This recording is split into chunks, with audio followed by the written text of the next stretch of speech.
Madam complaint register ಮಾಡಿದ್ದೀರಾ? ಯಾವ ವಿಷಯಕ್ಕೆ ಏನು? ಸೊ ಅದೇ ಸೊ ಸುಪ್ರೀಂ ಕೋರ್ಟ್ ಅವರು ಒಂದು ಸ್ಟೇಟ್ಮೆಂಟ್ ಕೊಟ್ಟಿದ್ರು ಹೋದ್ವಾರ ಜುಲೈ 24 ಅನ್ಸುತ್ತೆ.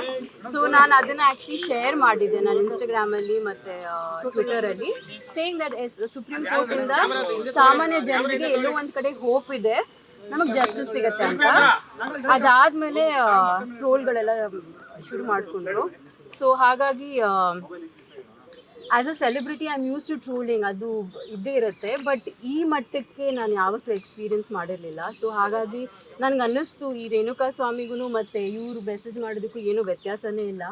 ಆ್ಯಂಡ್ ಸೊ ಖಂಡಿತವಾಗ್ಲೂ ನನಗೆ ಈ ಥರ ಕಳಿಸ್ತಾರೆ ಅಂದರೆ ಇನ್ನು ಸಾಮಾನ್ಯ ಹೆಣ್ಮಕ್ಳಿಗೆ ಯಾವ ಥರ ಕಳಿಸ್ತಾ ಇರ್ಬೋದು. ನಮ್ಮ ಸಮಾಜ ಎಷ್ಟು ಕೀಳ್ಮಟ್ಟಕ್ಕೆ ಬಂದಿದೆ ಅಂತ ನನಗೆ ತುಂಬ ಬೇಸರ ಆಯಿತು. ಸೊ ಹಾಗಾಗಿ ಐ ಥಾಟ್ ದ್ಯಾಟ್ ಇದನ್ನು ಹಾಗೆ ಸುಮ್ಮನೆ ಬಿಡಬಾರ್ದು ಅಂತ. ಸೊ ಹಾಗಾಗಿ ನಾನು ಇವತ್ತು ಬಂದು ಕಮಿಷನರ್ ಸಾಹೇಬ್ಗೆ ನಾನು ಕಂಪ್ಲೇಂಟ್ ಕೊಟ್ಟಿದ್ದೀನಿ.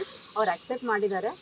ಇಲ್ಲೇ ಸೈಬರ್ ಕ್ರೈಮ್ ಡಿಪಾರ್ಟ್ಮೆಂಟ್ ಇದೆ ಕಮಿಷನರ್ ಆಫೀಸಲ್ಲಿ, ಸೊ ಅಲ್ಲಿಗೆ ಅವರು ಫಾರ್ವರ್ಡ್ ಮಾಡ್ತೀನಿ ಅಂತ ಹೇಳಿದ್ದಾರೆ. ಸೊ ಆದಷ್ಟು ಬೇಗ ಅವರು ಆ್ಯಕ್ಷನ್ ತಗೋತಾರೆ ಅಂತ ಹೇಳಿದ್ದಾರೆ. So I hope that we will get justice. And ಇದರಿಂದ ಸಮಾಜ